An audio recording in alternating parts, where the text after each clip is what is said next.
영민한 뉴스.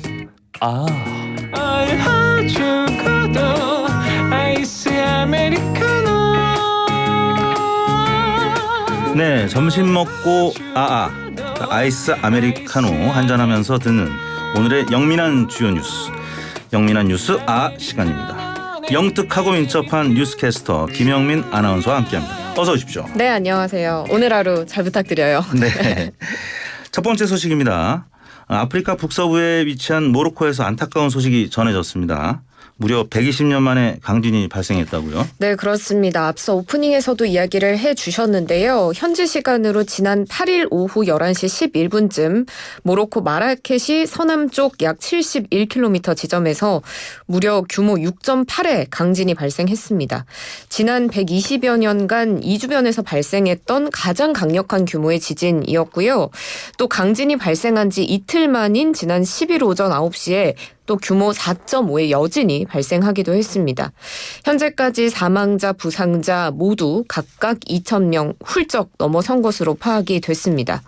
세계보건기구는 이번 지진으로 30만 명 이상이 피해를 본 것으로 추산하기도 했습니다.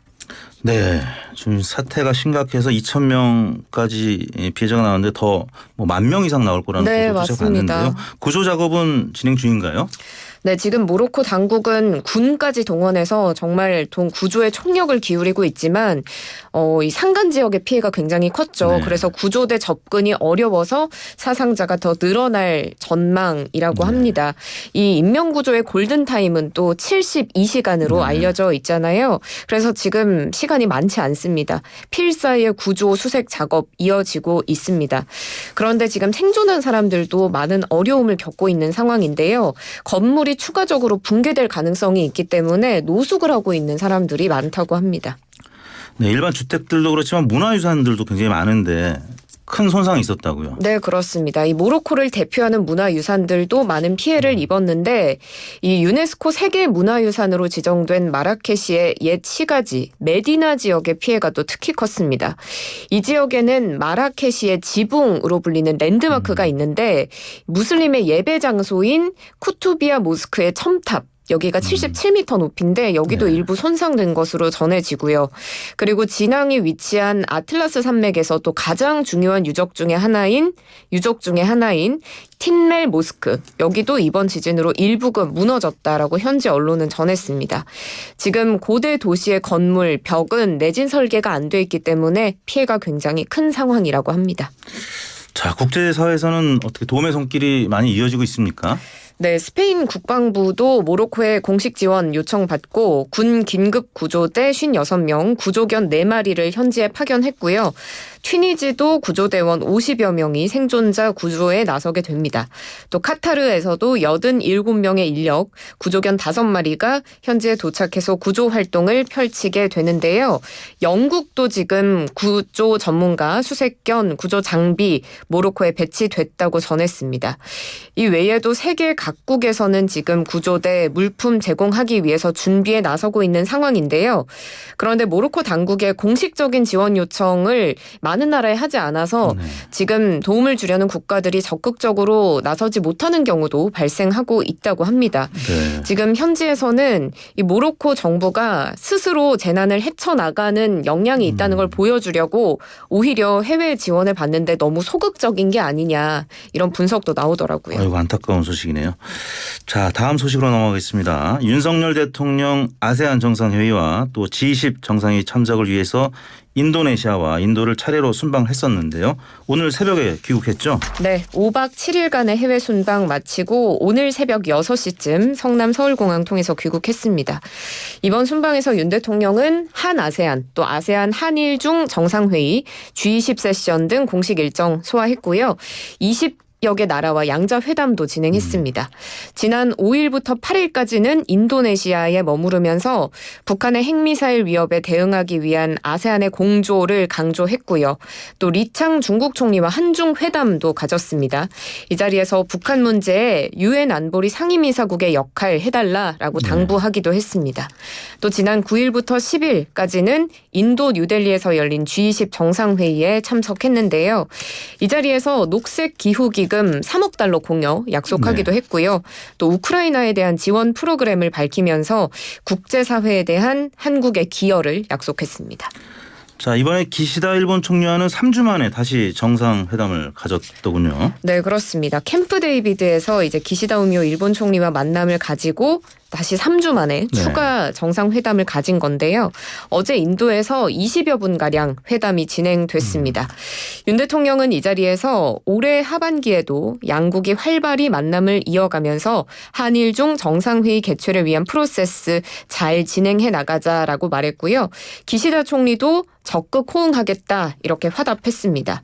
이게 앞서서 윤 대통령과 중국의 리창 총리와의 회담 자리에서 한일 중 정상회의 연내 개최하도록 하자 이런 이야기가 나와서 여기에 대한 연장선상의 발언이었는데 기시다 총리가 여기에 적극 호응을 한 거고요. 그래서 연내에 세 국가 정상이 만날 가능성이 좀 높아졌다 이렇게 볼 수 있을 것 같습니다. 아, 예전엔 한중일 이랬는데 이제 한일중. 네, 그렇게 부르고 있죠. 다음 소식이죠. 더불어민주당 이재명 대표 오늘로 단식 무려 12일째가 됐네요.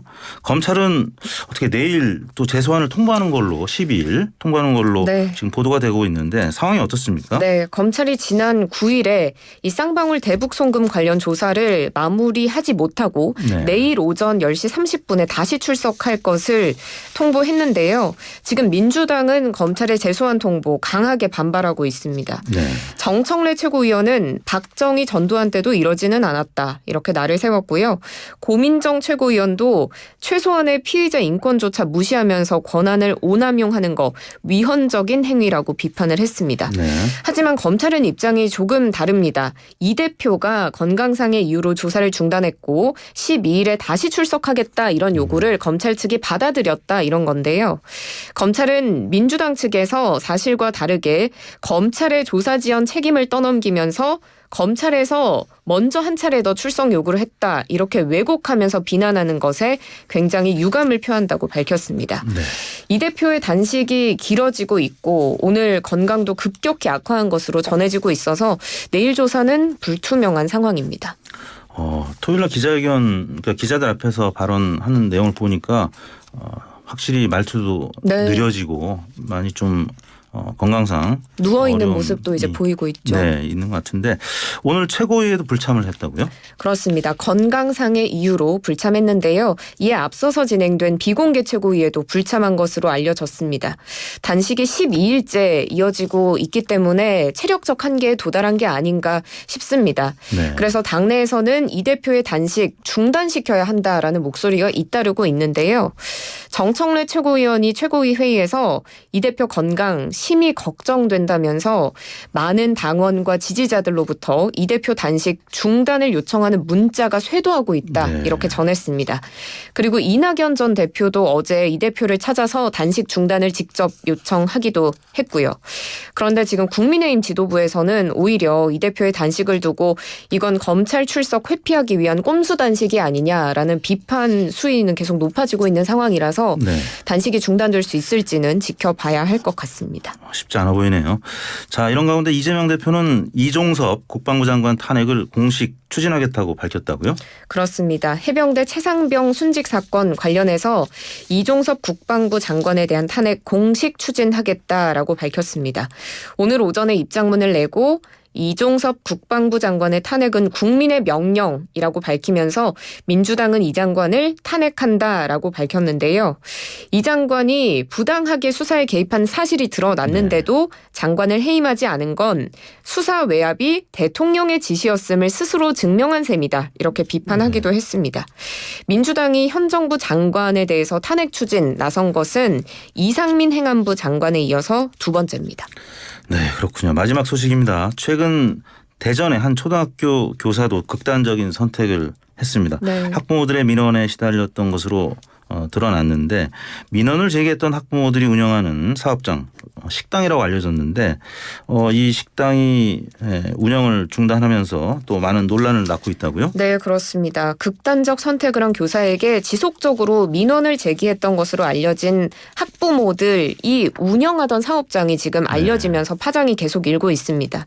한 학부모가 말씀하신 것처럼 프랜차이즈 음식점을 운영했는데요. 해당 매장 앞에 달걀, 밀가루, 케첩 등이 이렇게 뿌려진 모습이 또 언론을 통해서 보도되기도 했고요. 별점과 후기도 비난성 글로 가득 찼습니다. 결국 해당 프랜차이즈 본사는 이 음식점에 대해서 영업 중단 조치 내리면서 선생님의 명복을 빈다라는 입장을 밝혔습니다. 이 매장이 결국에 부동산 시장에 특급 매물로 나왔다고 합니다. 또 다른 학부모가 운영하는 것으로 알려진 미용실도 있는데 이 미용실 매장 앞에 비난의 메시지가 적힌 포스트잇들이 빼곡히 붙어있는 모습이 또 네. 공개되기도 했습니다. 같은 프랜차이즈의 다른 또 사업주분들께서도 괜히 또 2차 네. 피해를 받을 수 있는데 잘 마무리가 됐으면 좋겠습니다. 자, 숨진 교사는 어떤 민원에 시달렸던 겁니까? 네, 이 숨진 교사가 2019년 대전 유성구의 한 초등학교 담임을 맡았는데요. 대전 교사 노조에 따르면 담임을 맡은 학급의 학생 중에 교사 지시를 무시하거나 다른 학생을 괴롭히는 행동을 하는 학생들이 몇 명 있었다고 합니다. 그래서 해당 교사가 학생들을 훈육하고 지도했는데 여기에 한 학부모 측에서 왜 아이를 망신 주느냐 이렇게 따지면서 학교와 교육청에 민원을 제기했다고 합니다. 그리고 숨진 교사는 2020년에 아동학대로 고소까지 당했다고 하고요. 무혐의 처분이 나오기는 했지만 이와 관련해서 지속적으로 트라우마에 시달렸다고 합니다. 네. 그리고 무려 4년간 이 학부모 민원에 계속해서 시달려 온 것으로 알려지고 있습니다. 네, 지금까지 영특하고 민첩한 뉴스캐스터 김영민 아나운서와 함께했습니다. 지금까지 오늘 말씀 잘 들었습니다. 감사합니다. 고맙습니다.